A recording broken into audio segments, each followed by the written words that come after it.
The sensation of thirst is one of the most fundamental and primitive biological signals that our bodies use to ensure survival, acting as a sophisticated alarm system that alerts us whenever the delicate balance of fluids and minerals within our internal environment begins to falter. Yet for many individuals, particularly as they enter their senior years, this signal can become strangely persistent and unyielding, leading to a state where one feels parched and dry-mouthed even after consuming what should be an adequate amount of water. To understand why this happens and whether it serves as a silent warning of a condition like diabetes, we must first embark on a journey into the complex physiological architecture of human hydration, beginning with the brain's primary command center for fluid regulation, which is the hypothalamus. Located deep within the brain, the hypothalamus acts like an internal thermostat and chemical sensor, constantly monitoring the concentration of your blood through specialized cells called osmoreceptors, which are incredibly sensitive to changes in the thickness or osmolarity of your plasma.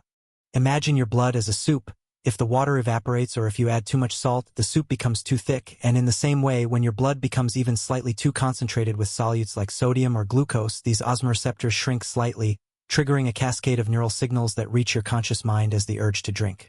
This is the body's way of demanding a solvent, water, to dilute the concentration back to a healthy level. But the process does not stop at a simple feeling in the throat, because the hypothalamus simultaneously sends a message to the posterior pituitary gland to release a vital chemical known as antidiuretic hormone, or ADH, also referred to as vasopressin.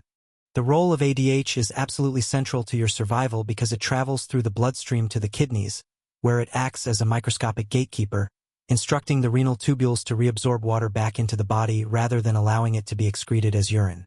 In a perfectly functioning system, ADH ensures that when you are low on water, your urine becomes highly concentrated and dark, while your body holds on to every drop it can to protect your organs. But as we age, this elegant feedback loop can begin to lose its precision. For many older adults, the sensitivity of the osmoreceptors in the brain naturally declines, a condition sometimes called hypodipsia, which means the brain doesn't signal thirst until the body is already significantly dehydrated. But conversely, there are situations where the signal is on all the time, which brings us to the critical intersection of hydration and blood sugar management. To understand the real reasons for persistent thirst, we must look at how the body handles glucose, which is the primary fuel for our cells,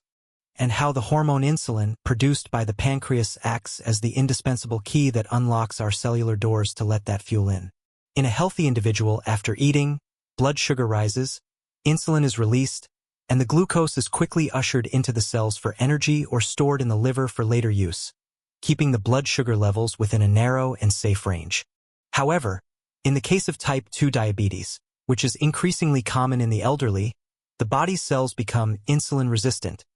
meaning they no longer respond effectively to the insulin key, or the pancreas simply cannot produce enough insulin to overcome the resistance, leading to a state where glucose begins to accumulate in the bloodstream like traffic backing up on a highway. This is where the kidneys, which are the body's ultimate filtration system, face an impossible task, because while they are designed to filter and recycle almost all the glucose back into the blood, they have a very specific renal threshold for sugar, usually around 180 milligrams per deciliter. When your blood sugar exceeds this threshold, the kidneys can no longer keep up with the overflow, and the excess glucose is forced out of the blood and into the urine, a process that carries profound consequences for your hydration because glucose is an osmotic molecule, meaning it has a powerful physical property of attracting and pulling water toward itself. As the excess sugar moves through the delicate tubes of the kidneys and into the bladder, it acts like a sponge, dragging massive amounts of water out of your tissues and blood and flushing it out of the body in a phenomenon known as osmotic diuresis. This is the physiological engine behind the two hallmark symptoms of diabetes: polyuria, which is the frequent and excessive production of urine, and polydipsia,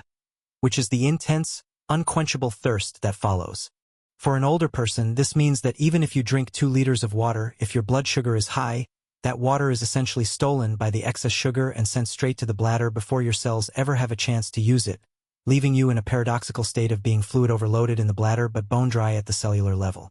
This leads to the crucial concept of cellular dehydration, which is far more dangerous than just having a dry mouth, because when the fluid outside the cells is too concentrated with sugar, it creates an osmotic pressure that actually sucks water out from inside your cells, causing them to shrivel like raisins.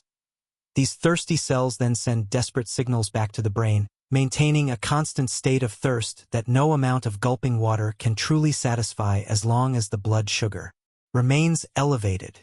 Furthermore, we must consider the role of electrolytes, the essential minerals like sodium, potassium, calcium, and magnesium that carry an electrical charge and govern the movement of water across cell membranes.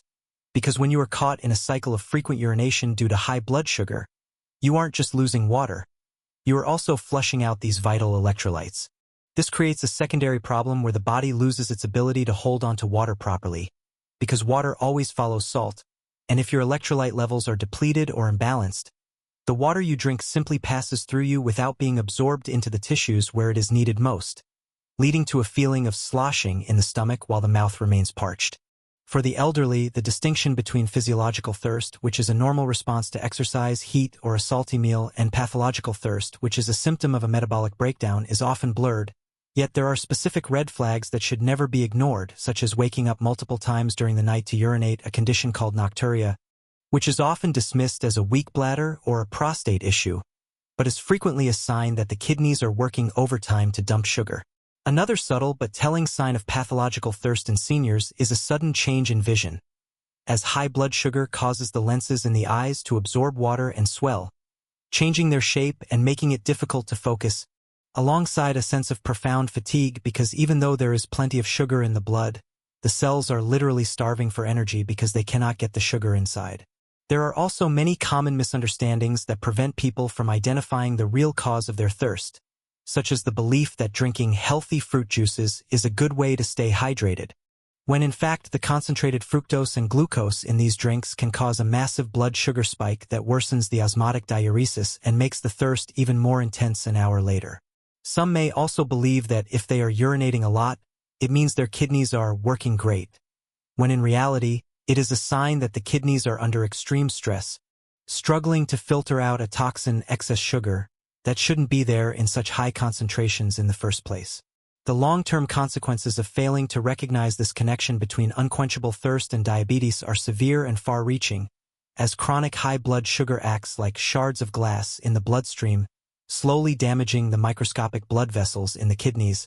leading to diabetic nephropathy, and damaging the nerves in the feet and hands known as peripheral neuropathy. Over time, the constant state of dehydration thickens the blood,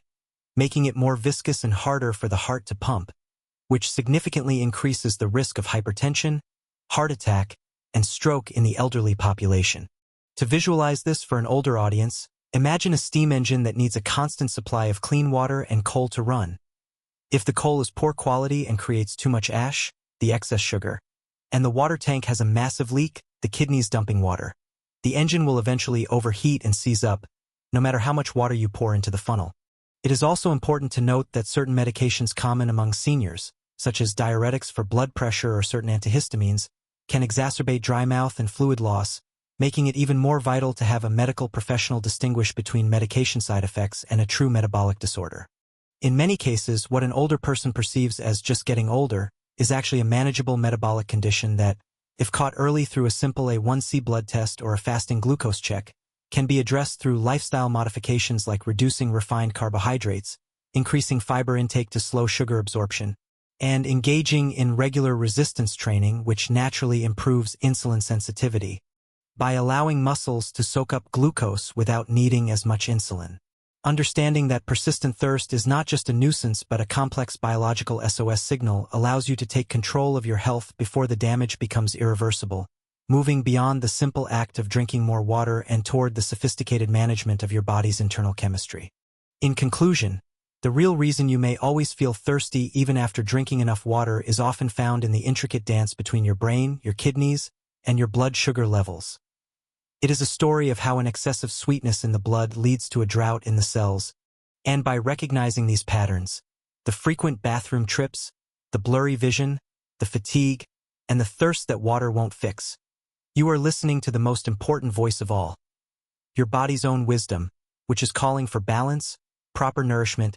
and the medical attention necessary to keep your internal engine running smoothly for decades to come. This complete understanding of the mechanism of thirst serves as a powerful tool for any senior,